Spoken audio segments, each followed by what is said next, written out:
a una incolora. Entonces, nuestro cambio de color va a ser 8.2. ¿Sí? Y si nosotros tuviéramos, digamos, un pH en el punto de equivalencia en 10, en 11, por decir. No ahora, si nuestra muestra fuera, en vez de un ácido, fuera una base, está muy lejos. Entonces, el cambio de color ya no va a ser. Y nuestro pH en el punto de equivalencia, en vez de, bueno, sería cerca de 8.2, digamos uno. Ahora, si nuestra muestra fuera, en vez de un ácido, fuera una base, porque está cerca del pH de cambio de color. ¿Alguna duda?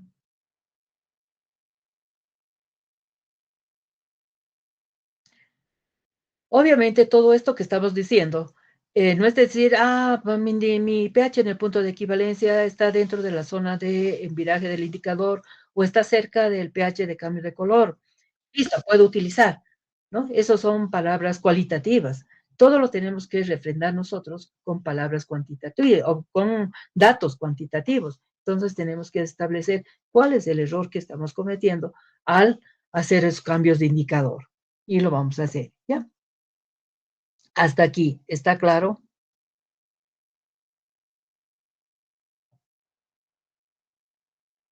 Bueno.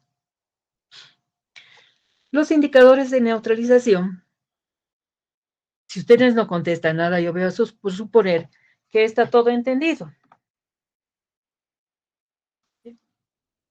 Bien. Los indicadores de neutralización corrientemente, dice, son ácidos o bases orgánicas muy débiles. Pues ya sabemos nosotros que todos los ácidos y todas las bases orgánicas tienen el mismo comportamiento que los ácidos y sustancias inorgánicas, ¿verdad? Sean fuertes o sean débiles. En este caso son débiles, tienen su mismo comportamiento. Este, por ejemplo, es una fórmula de la fenolftaleína, como es su estructura. Y para ver cuál es el comportamiento de los indicadores, tenemos la primera teoría, que vendría a ser la teoría de Oswald.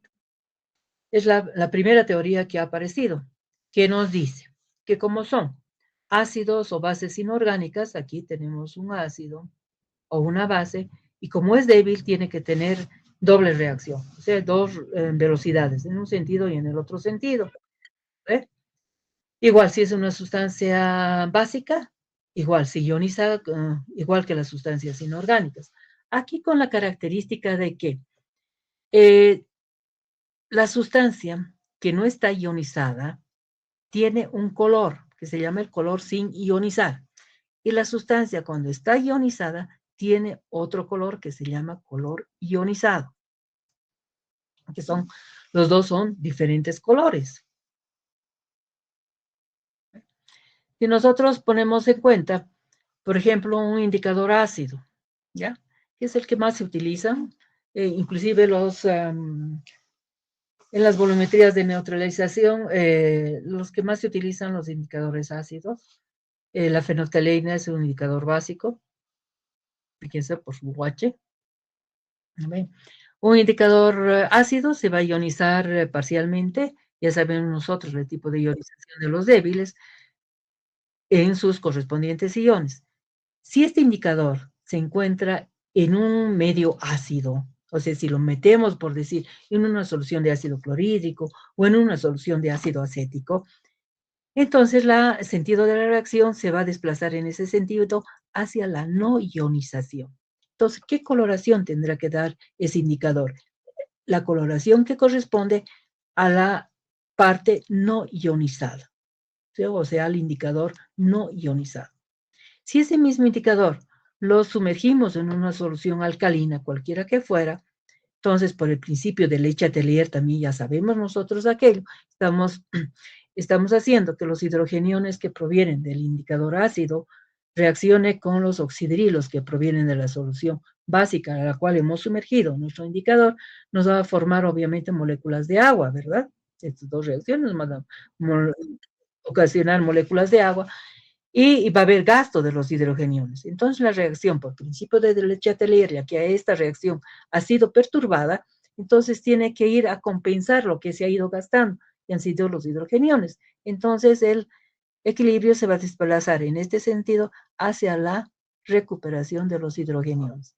Entonces, ¿cuál va a ser la coloración que va a dar el indicador? Va a ser la coloración que corresponde a su forma ionizada, que vendría a ser esta. ¿Está claro hasta ahí?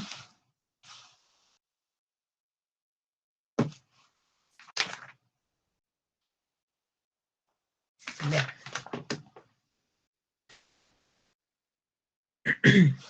Si aplicamos la ley de acción de masas al equilibrio del indicador, vamos a seguir con nuestro indicador ácido.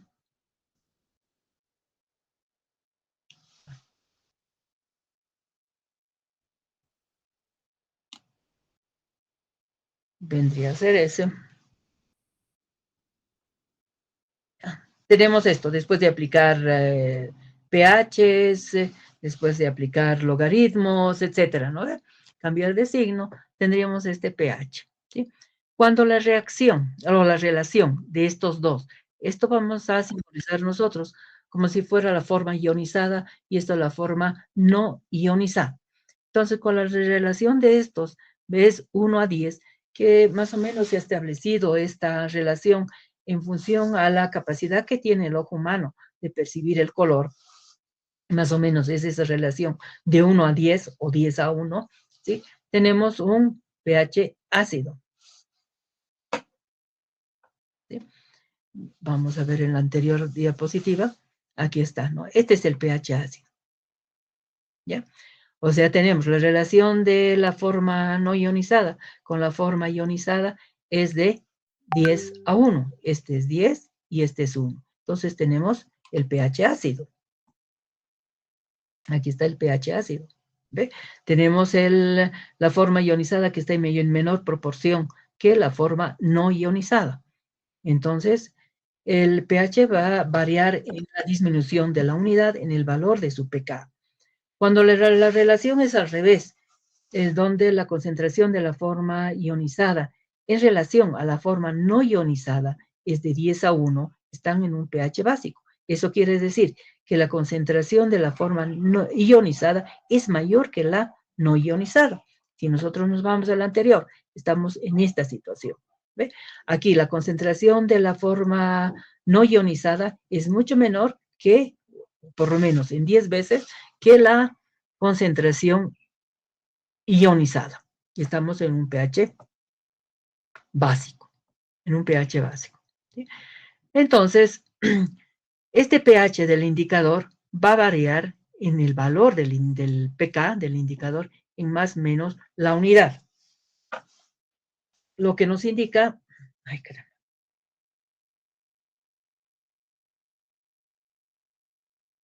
pK del indicador más menos la unidad. Y esto vendría a ser la zona de viraje del indicador. Por ejemplo, en la fenoctalina les había puesto su zona de viraje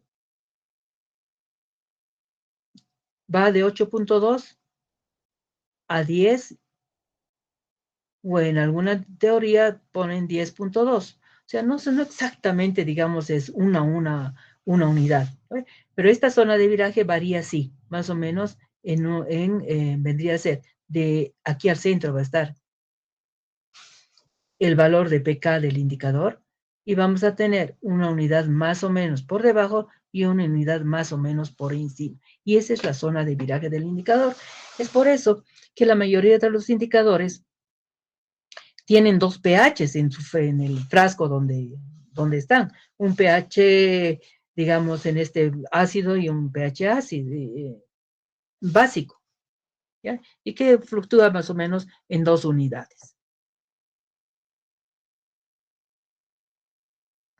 Bien, la teoría de Oswald, que nos refiere obviamente al equilibrio de lo que, de las, de los indicadores que son sustancias ácidas o básicas orgánicas débiles, ha sido la primera de las teorías y que nos explica cómo es que da la coloración. Después de eso vino la teoría cromofórica, que nos dice que el color de los compuestos orgánicos depende de la estructura de sus moléculas. Por ejemplo, una variación del grupo nitro en cuanto a sus enlaces y la acomodación de los hidrógenos, otra del grupo azoico, y aquí tiene, y otra del grupo bencénico. ¿Sí? Por ejemplo, el grupo bencénico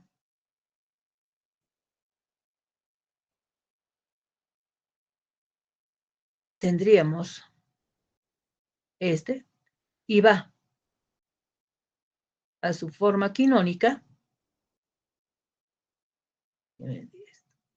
Entonces, esta teoría cromofórica nos dice que el cambio de color corresponde obviamente al cambio de estructura en su composición, ¿no? En el grupo nitro, en el grupo azoico y en el grupo bencénico.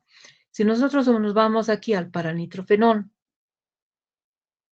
entonces aquí en el paranitrofenol tendríamos, voy a cambiar de color,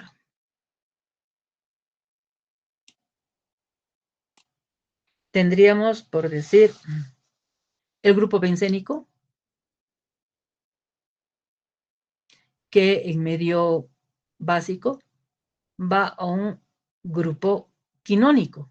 Entonces tiene un grupo cromofórico. Y también tenemos aquí el grupo nitro,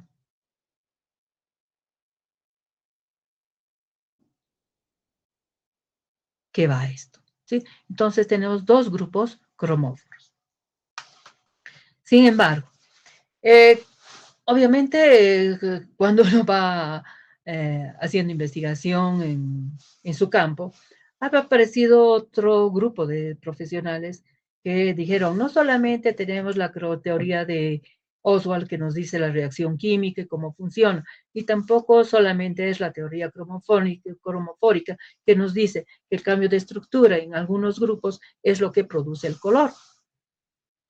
Aparece la teoría auxócroma que nos dice que hay grupos en la sustancia, o en su composición de la sustancia, que fijan el color. Y esos grupos son el OH, todos estos que tenemos nosotros aquí.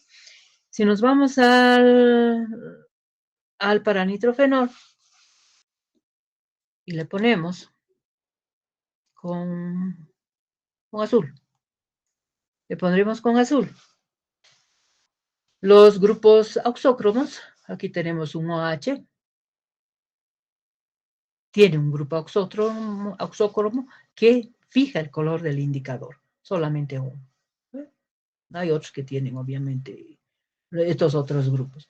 Entonces, la teoría, los indicadores responden a tres teorías que cada una va complementando a la otra. Primero, la teoría de Oswald, que nos da el equilibrio de la reacción y que nos hace entender también cuándo nos da una coloración un indicador y cuándo otra coloración el mismo indicador, donde ese cambio de color en función a la concentración de hidrogeniones o de oxidrilos vendría a denominarse zona de viraje del indicador. A esa teoría apoya la teoría cromofórica que nos dice que el cambio de color se refiere obviamente al cambio de estructura de ciertos grupos dentro del compuesto del indicador y la que finalmente corrobora y con la teoría auxócroma diciendo que hay ciertos grupos de la sustancia que vienen a fijar el color.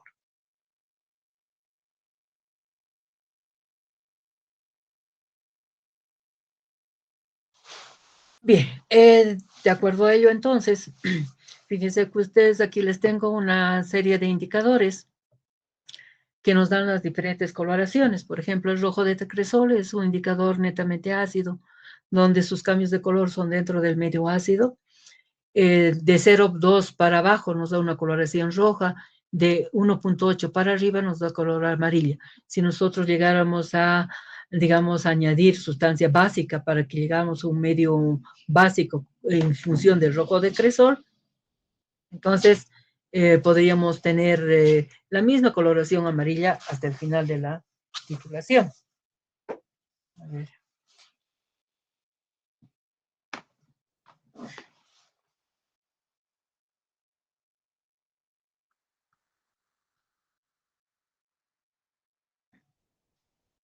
Permítanme.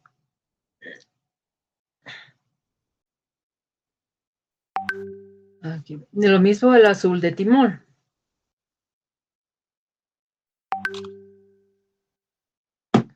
El azul de timón también dentro del medio ácido. El naranja de metilo, que es o anaranjado de metilo, que es un indicador que también está dentro de la zona ácida, un poco más alto, de 3.1 a 4.4. En la zona ácida nos da ese rojo rojo, no es tan rojo rojo, es un rojo anaranjado, es un poco difícil de utilizar. Y ya les había dicho en la anterior clase que cuando utilicemos nosotros el naranjo de metilo, vamos a tener que utilizar como un patrón de color, a ver, y que va a amarillo anaranjado mientras va subiendo el pH. A ver, para recordarles, ¿cuál es el patrón de color que vamos a utilizar? Porque interesa a nosotros el anaranjado de metilo, porque es uno de los indicadores que ampliamente se utiliza. Entonces, en un vasito de precipitados se pone agua destilada y si nosotros vamos a ir a un medio ácido durante la titulación, o sea, quiere decir que en el matraz, que en la bureta, perdón, vamos a tener el ácido clorhídrico y abajo vamos a tener cualquier base, entonces en el punto de equivalencia vamos a llegar a un medio ácido. Entonces aquí tenemos que simular el medio ácido, ¿no? Entonces en el agua le vamos a aumentar lo que está en la bureta, que va a ser un ácido, supongamos el ácido clorhídrico como solución valorada, que es el más que más se utiliza. Entonces le ponemos una o dos gotitas,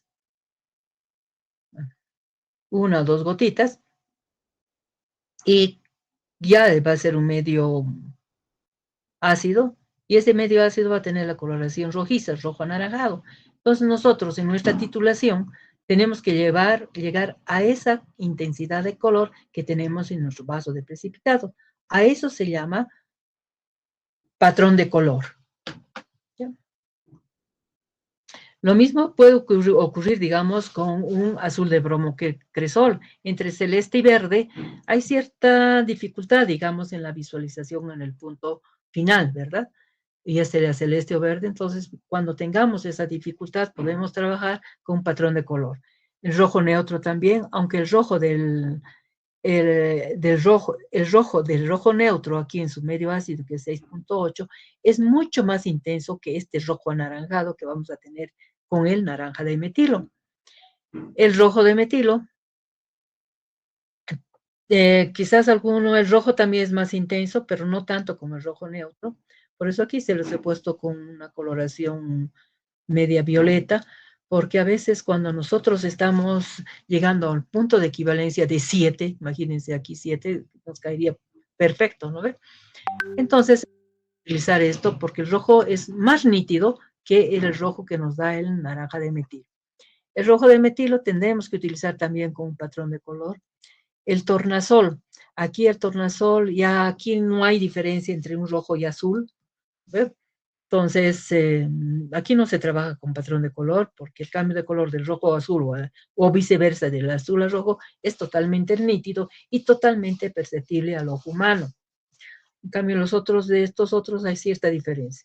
La fenolftaleína tampoco se utiliza el patrón de color porque no hay ninguna incertidumbre, digamos, nadie va a decir, este incoloro de repente es medio rojo. No, ¿no ve? O es incoloro o es rojo o es el rojo magenta.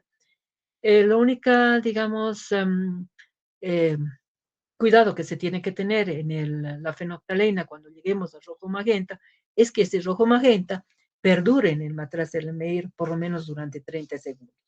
Porque si nosotros lo mantenemos, el matraz Erlenmeyer ya con el rojo magenta en el aire y en reposo, entonces va ingresando pues CO2 del aire y con los hidrogeniones que tenemos en el matraz Erlenmeyer, se va formando ácido carbónico y el color va bajando, inclusive va bajando por reposo hasta llegar al color incoloro, ¿no? Y ahí es donde ustedes dicen, doctora, he dejado en reposo mi matraz Erlenmeyer y del rojo ha vuelto otra vez al color incoloro. ¿Pero cuánto tiempo lo han dejado?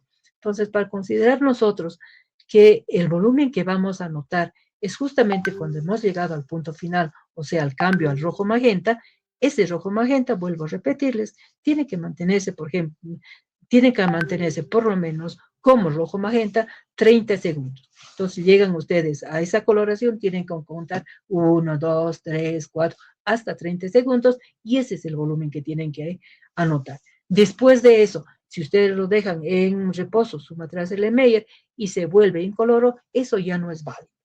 ¿Ven? O sea, ya no nos interesa. La metimoftalina también tiene todos prácticamente tienen la misma situación. Incoloro azul no se utiliza patrón de color porque no hay manera de confundir un incoloro con un azul. Azul de bromotimol, un amarillo con azul, tampoco no hay manera de confundirles, no se utiliza entonces patrón de color. ¿Alguna duda?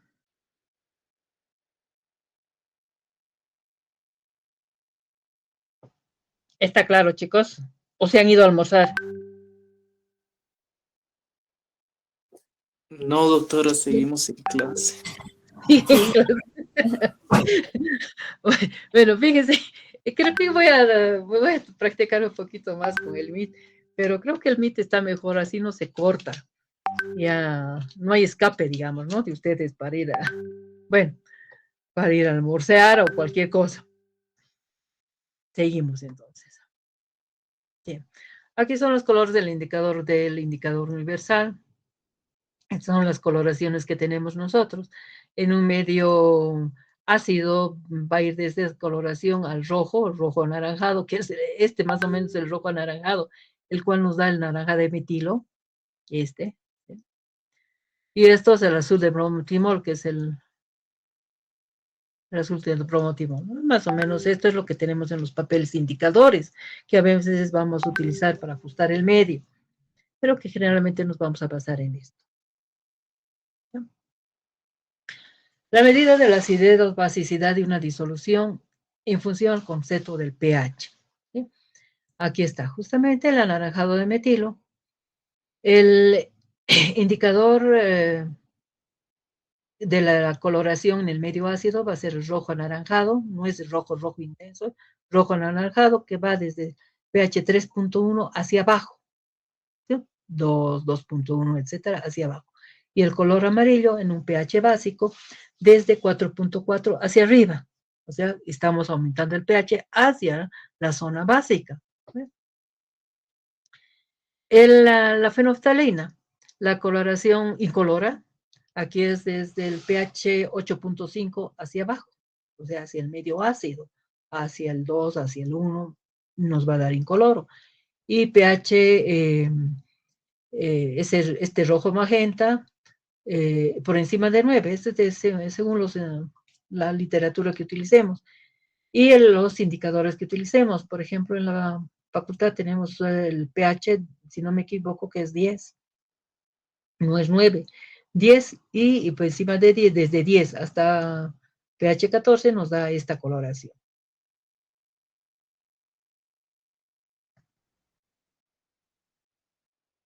¿Alguna pregunta hasta ahí?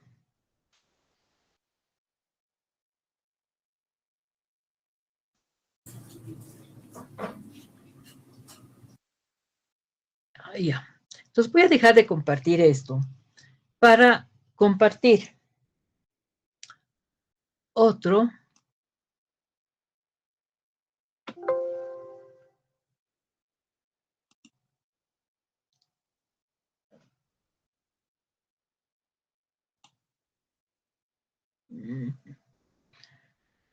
Es que ahora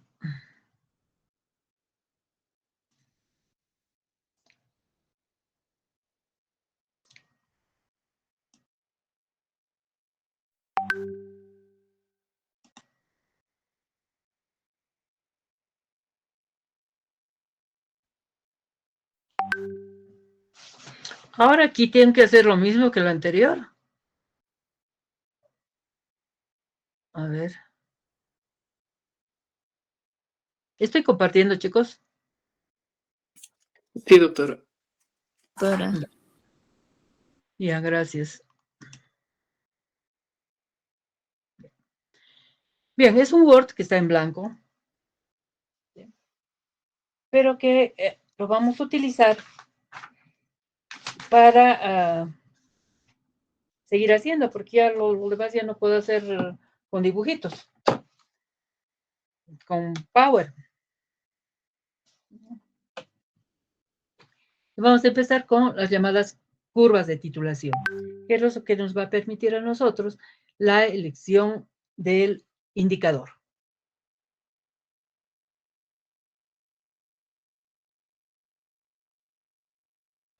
Y que de repente ustedes ya lo saben. Ya han debido llevar con el doctor de fisicoquímica, ¿verdad? ¿O no ha llevado esta parte?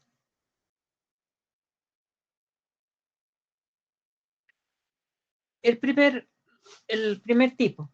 Vamos a ver ácido fuerte con base fuerte o viceversa. ¿Sí? Para eso,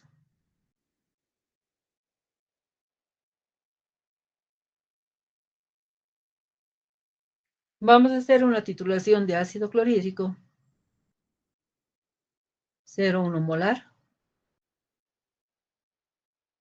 50 mililitros con hidróxido de sodio 0,1 molar. ¿Qué vamos a obtener? Una tabla donde tengamos el pH, oh, qué horror, ahora sí, se van a asustar, versus mililitros de hidróxido de sodio añadidos. ¿Sí?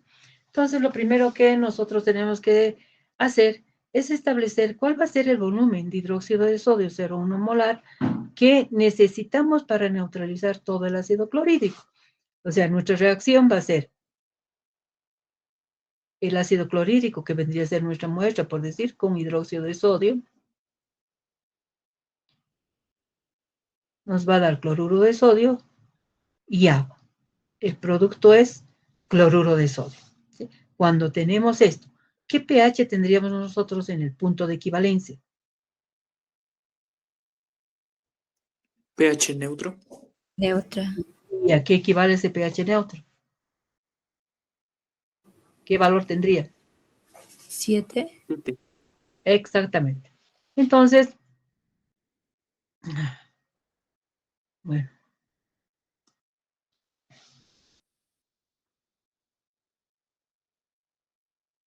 aquí vamos a tener nosotros pH 7, no se nos ve muy bien. Esa es una de las situaciones, ¿no ven?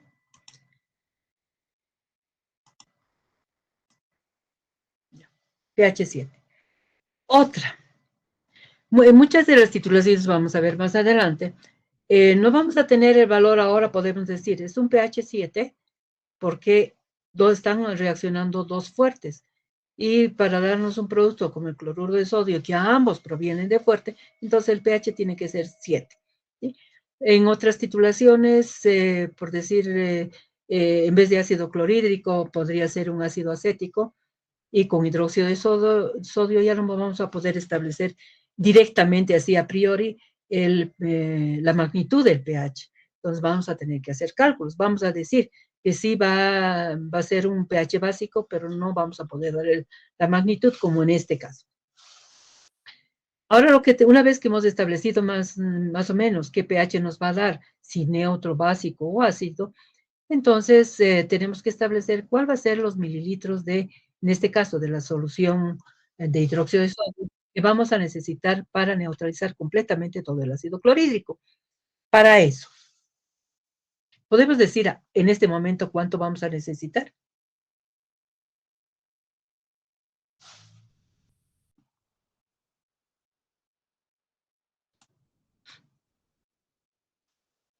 Sí, podemos decir, ¿verdad?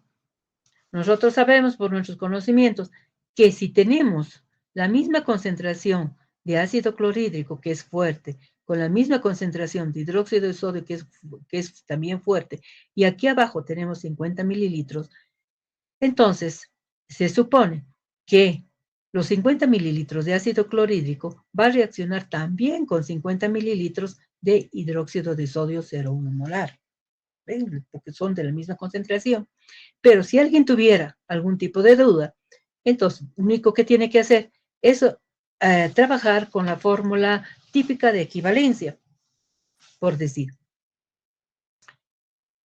molaridad de la base por el volumen de la base va a ser igual a la molaridad del ácido por el volumen del ácido.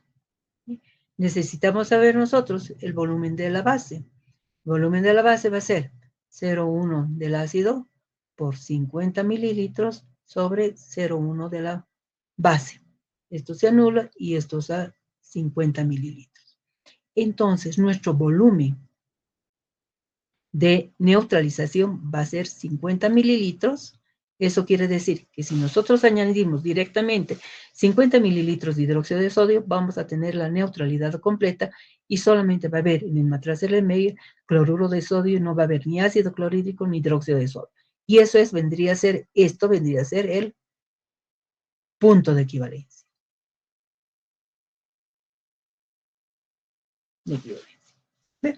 Bien. Pero, o sea, no vamos directamente en una titulación para aumentar directamente, de hecho, los 50 mililitros para llegar exactamente. Entonces, nosotros tenemos que hacer el añadido poco a poco, gota a gota, desde el momento en que abrimos nosotros la llave de la bureta. Y eso nos va a dar una cierta variación de pH a medida que nosotros vayamos aumentando el hidróxido de sodio desde la bureta hasta el matraz Erlenmeyer. Entonces, vamos a establecer nuestra curva de titulación estableciendo 4 zonas. La primera zona sería pH, la zona del pH inicial. La segunda zona, el pH en la preequivalencia. La tercera zona, pH en la equivalencia. Y la cuarta zona, pH en la posequivalencia. Entonces vamos a tener estos 3 aspectos, que estos 3 aspectos, por ejemplo, en la parte inicial, en la preequivalencia, equivalencia y la posequivalencia, lo vamos a ver en cualquier tipo de titulación, que puede ser esa una titulación de neutralización, como estamos haciendo ahora, en una titulación de precipitación, en una titulación de óxido-reducción, etc. Siempre vamos a ver esas 4 zonas. Entonces vamos a proceder ahora en ver la primera zona, o sea, el pH inicial. ¿Cuál sería la fórmula que vamos a utilizar para sacar el pH de inicio?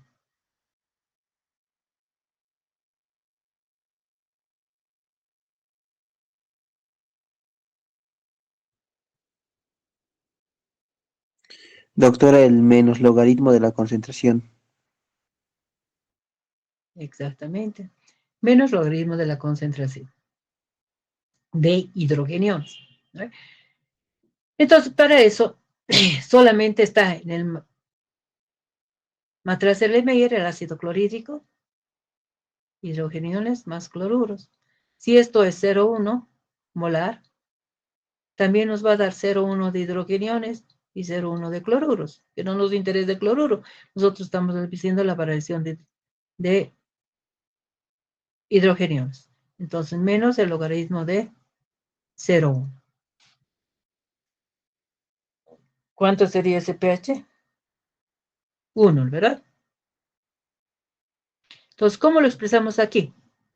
Decimos, a 0 mililitros de hidróxido de sodio, porque todavía no hemos puesto nada de hidróxido de sodio, nuestro pH inicial de inicio es igual a 1.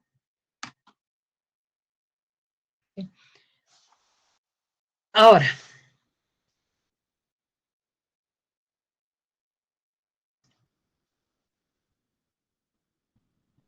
cuando empezamos a abrir la llave de la bureta y empieza a agregar hidróxido de sodio al matraz Erlenmeyer desde la primera gota, entonces ya empieza esa primera gota a reaccionar con el ácido clorhídrico para dar nuestro producto cloruro de sodio. ¿Sí? Entonces, como nosotros vamos a necesitar 50 mililitros para titular, entonces ya con esos 50 mililitros nosotros podemos hacer cuál va a ser la variación de volumen que vamos a ir metiendo, ¿no? Podemos empezar de 1 mililitro, de 5 mililitros, lo que ustedes quieran. Pero hasta antes del punto de equivalencia. Entonces vamos a ver cómo se calcula el pH. Entonces, supongamos que hemos puesto 5 mililitros de hidróxido de sodio, 0,1 molar. Para esos 5 mililitros vamos a tener esta reacción y a beber parte de, lo escribiremos, ácido clorhídrico, hidróxido de sodio.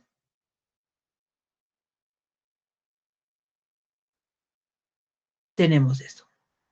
¿Sí?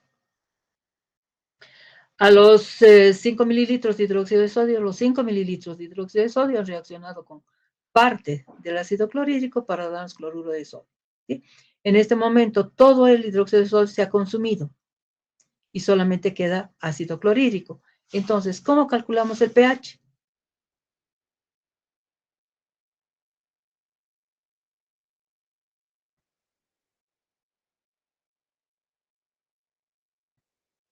Chicos, ¿cómo calculamos?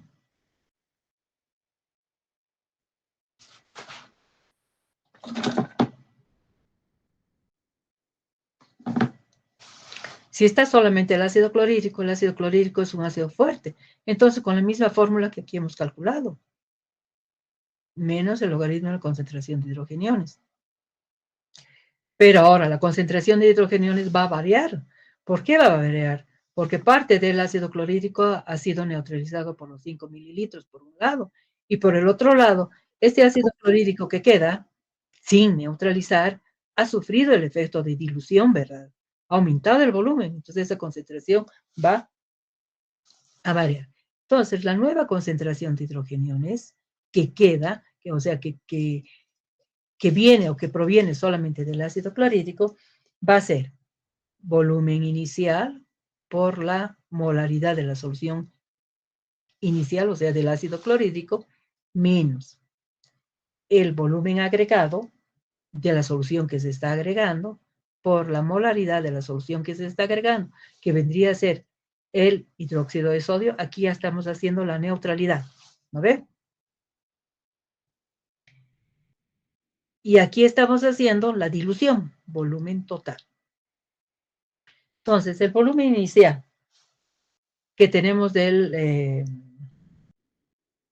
ácido clorhídrico es 50 por su concentración, que vendría a ser 0,1, menos lo que se ha agregado, 5 por 0,1,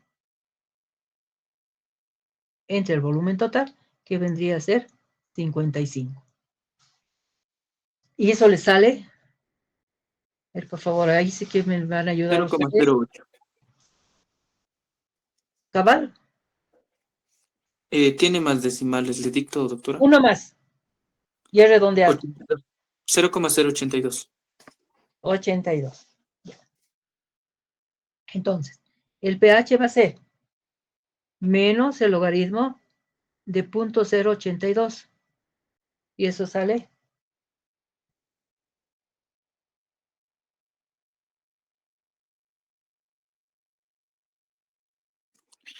1,086. 0, lo redondearemos. ¿Ya?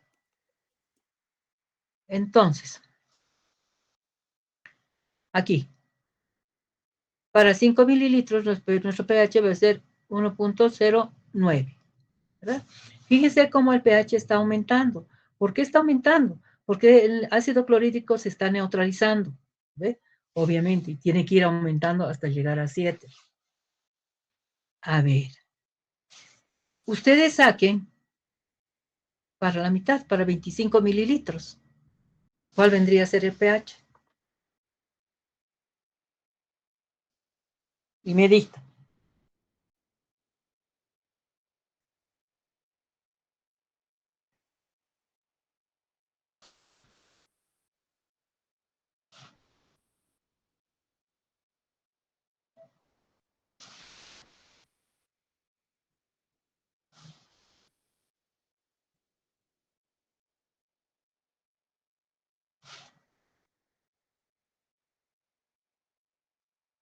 O sea, de la misma Doctora, manera. ¿Cuánto te sale? pH me sale 1,48. 1.48. Imagínense, hemos aumentado 20 mililitros más, ¿no? Y de los 20 mililitros, el aumento del pH tampoco ha sido muy significativo. ¿Sí? Haremos un valor de pH para algo muy cercano a 50, que, a ver cuánto pongo, 49.9.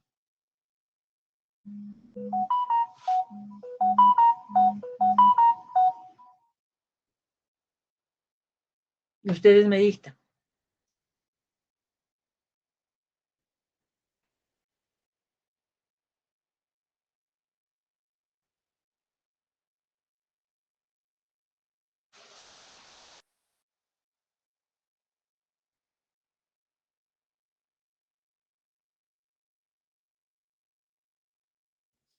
Doctora, Doctora, me sale 3,99. 3,99. 99. 3,99. El punto de equivalencia vendría a ser 7, ya lo tenemos el pH. Ya estamos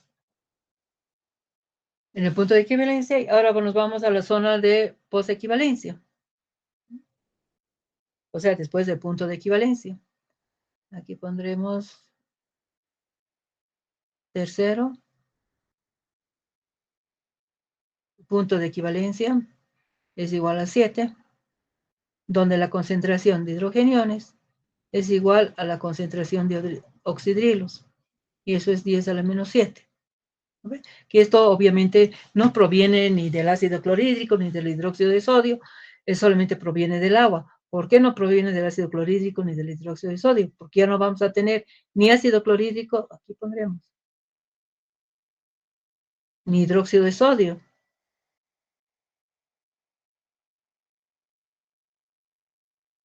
O sea, esto ya no hay, esto ya no hay. Entonces solamente hay cloruro de sodio. ¿Quién aporta hidrogeniones y oxidrilos? Solamente el agua. Y el agua en el aporte de hidrogeniones y oxidrilos, cada uno es 10 a la menos 7. Entonces, por eso tenemos el pH igual a 7, que esto ya lo hemos visto, ¿verdad?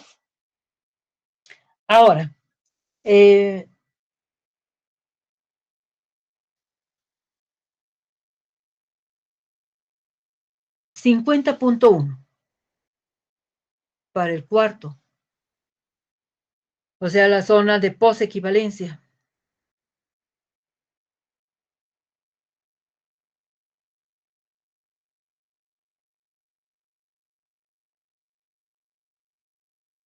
Aquí lo pondremos.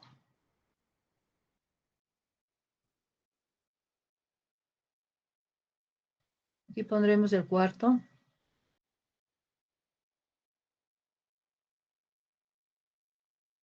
Posequivalencia. Ya no hay ácido clorhídrico para que, fíjense, más hidróxido de sodio. Eso teníamos desde el punto de equivalencia. ¿Sí? Ya no hay ácido clorhídrico. O sea, todo el añadido de hidróxido de sodio a partir del punto de equivalencia no tiene con quién reaccionar, porque no hay ácido clorhídrico. ¿Ve? Entonces, ¿cómo sacaríamos nosotros el pH?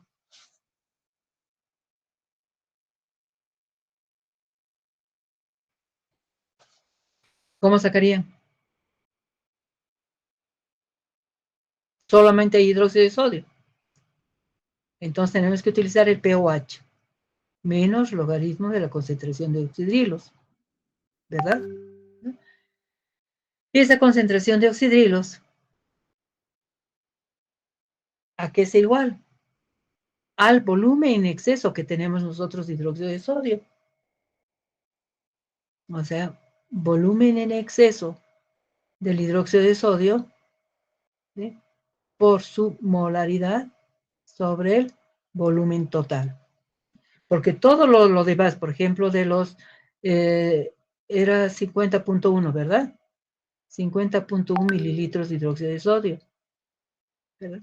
De los 50.1, 50 han servido para neutralizar todo el ácido clorhídrico y 0,1 es el exceso que nosotros tenemos. Entonces, la concentración de oxidrilos, que aquí tenemos que vendría a ser el exceso, vendría a ser el volumen en exceso, o sea, 0,1 por su concentración y sobre el volumen total que nos hace la dilución. Entonces eso sería 0,1 por 0,1 entre el volumen total sería 100.1. 50 del ácido clorhídrico más 50.1 del hidróxido de sodio vendría a ser los 100.1. Y ese pOH sería 9,99.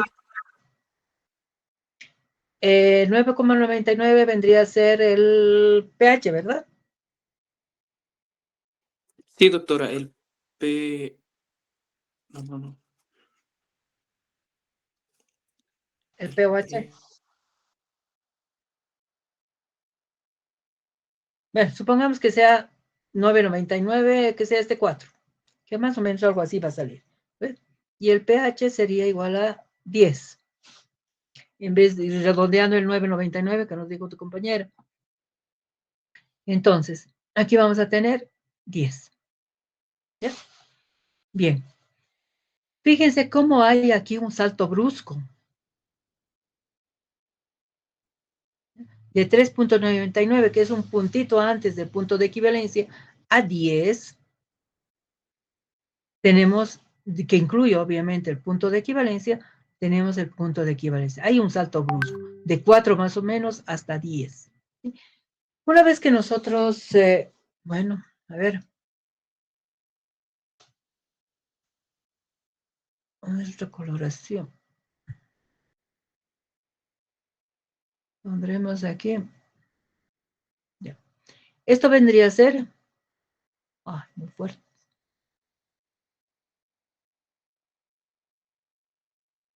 pH inicial.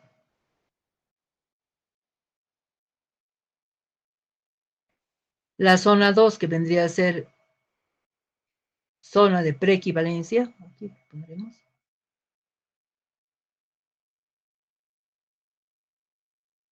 Punto de equivalencia.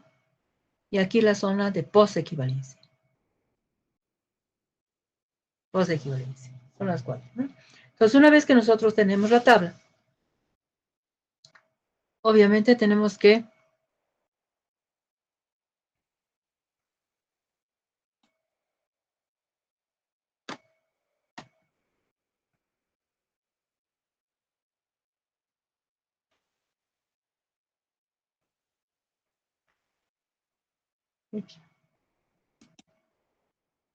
graficar.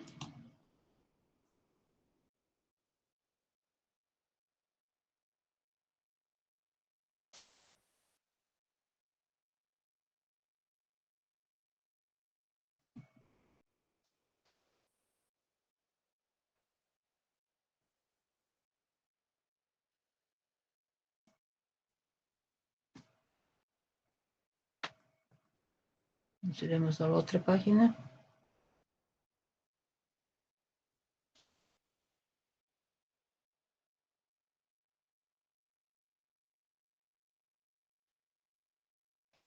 Aquí vamos a tener pH y aquí vamos a tener mililitros de hidróxido de sodio. ¿Sí? Aquí tenemos la mitad, que vendría a ser 50, y aquí tenemos el 7.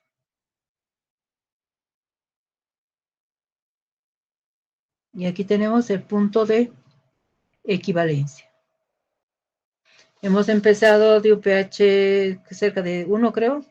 Aquí tenemos el 49.9, que vendría a ser, supongamos aquí,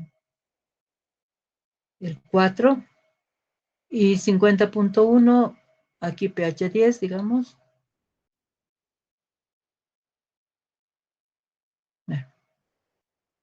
Aquí pH 10. ¿Ven? Y aquí el 4. Entonces nuestra curva de titulación va a ir así. Va a tener el salto brusco y eso va a ser. Bien.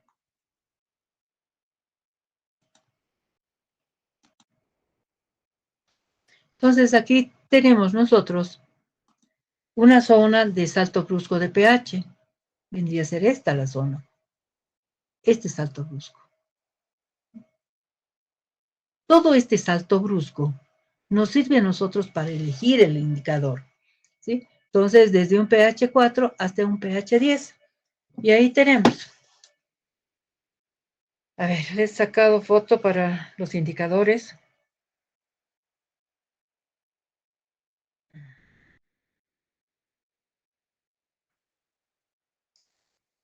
Ahí tenemos, por ejemplo, si nosotros queremos utilizar el rojo cresol,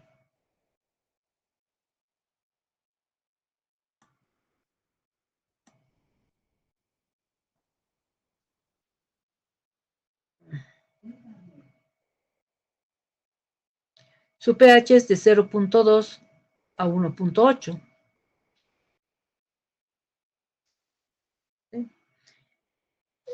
De 0.2 es rojo y 1.8 es amarillo.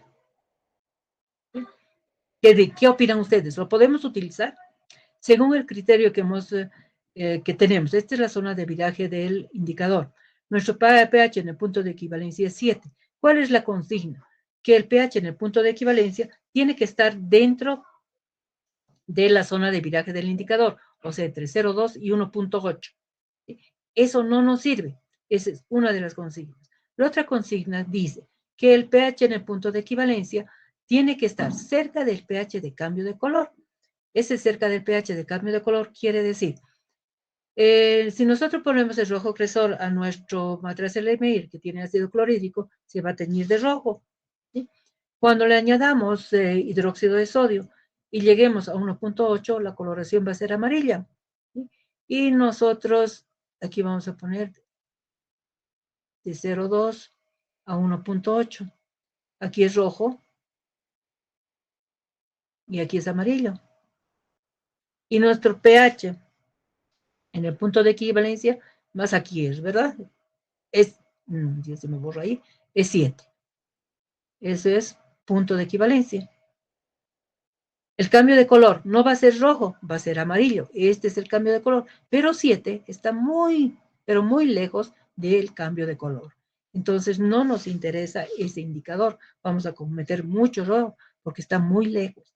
Y ya más adelante vamos a saber cómo calculamos nosotros este error. Vamos a ver qué porcentaje de error cometemos si es que utilizaremos el rojo de cresol. Entonces no podemos utilizar ese indicador.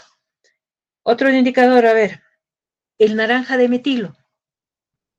Aquí está. El naranja de metilo o anaranjado de metilo. Ese naranja de metilo tiene una zona de viraje de 3.1 a 4.4. De 4.4 tiene la coloración amarilla y por debajo de 3.1 tiene la coloración rojo anaranjada. ¿Ve? Entonces, 4.4 aquí nos está agarrando el indicador. Aquí en este puntito, bien cerca del punto. ¿Sí? Entonces, basta que uno de los dos extremos y el pH en el punto de equivalencia es aquí, por decir, ¿no? Este criterio no nos está lejos, entonces no podríamos, digamos, utilizar. Pero vamos a ver nosotros cuando calculemos el error, a pesar de que este esté lejos, sí lo podemos utilizar porque este cambio de color está agarrando una de las puntas de la zona de viraje del indicador. Entonces sí lo podríamos utilizar. Y si trabajamos, digamos, con la fenolftaleína, que es otra posibilidad, la fenolftaleína, que es 8.2 a 10, este es el rojo magenta y este es el incoloro, ¿sí? El de 8.8, desde aquí hacia abajo va a ser incoloro. Cuando llegue a 10, aquí a 10, recién va a venir rojo magenta. La fenolftaleína está agarrando el otro extremo y sí se lo puede utilizar. Es como habíamos visto al inicio de este capítulo, que para una titulación, por decir, de un ácido fuerte y una base fuerte, o viceversa, podemos utilizar o anaranjado de metilo o fenolftaleína. Pero si nosotros estamos llevando, porque cualquiera de los dos, uno agarra la punta extrema en la zona básica y el otro agarra la punta extrema en la zona ácida. Pero si nosotros estamos en nuestra titulación, abajo teníamos ácido clorhídrico, ¿verdad? Y arriba teníamos hidróxido de sodio. ¿Sí? Si nosotros poníamos hidróxido de sodio, es preferible utilizar la fenolftaleína porque después del punto de equivalencia vamos a necesitar una gota en exceso para asegurarnos que todo el ácido clorhídrico ha sido neutralizado. Entonces, esa gota en exceso va a hacer que nuestro pH suba inclusive a más de 10, suba un poco más, digamos un 11,5 o inclusive 11 o 10,5. Entonces va a hacer que la coloración sea el rojo magenta que nosotros necesitamos. ¿Alguna duda hasta ahí?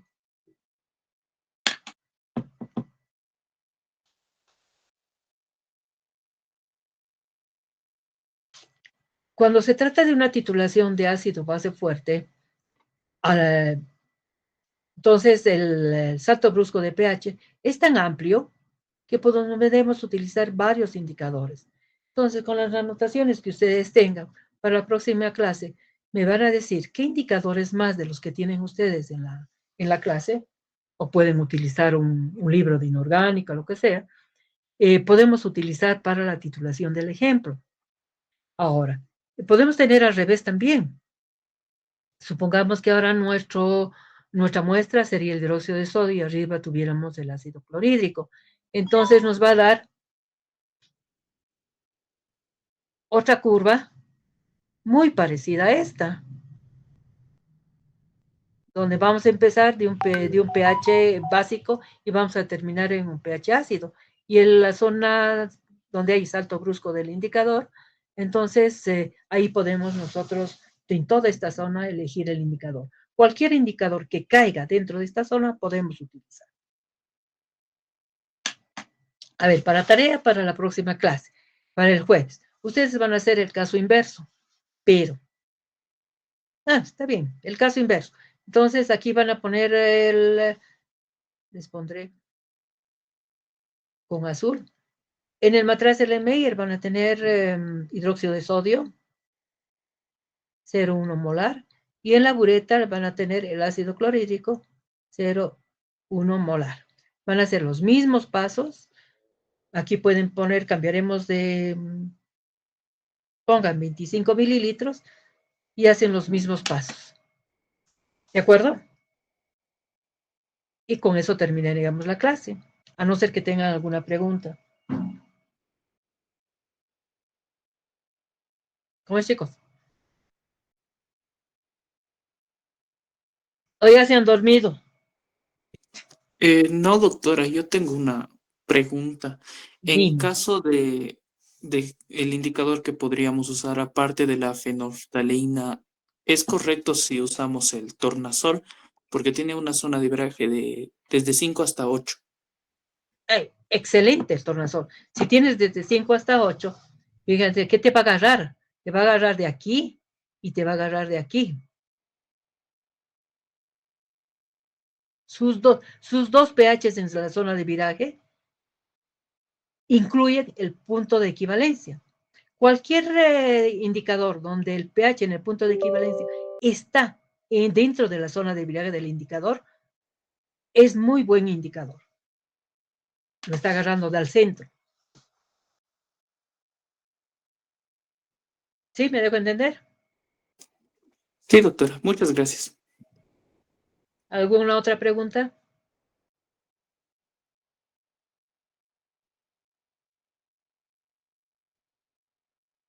Bien, chicos.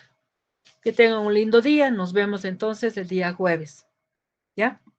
Vayan estudiando. Y cualquier duda que tengan, ustedes me dicen el día jueves. Porque de esto depende, obviamente, todas nuestras volumetrías que vamos a continuar haciendo. ¿Ya? Hasta luego, doctora.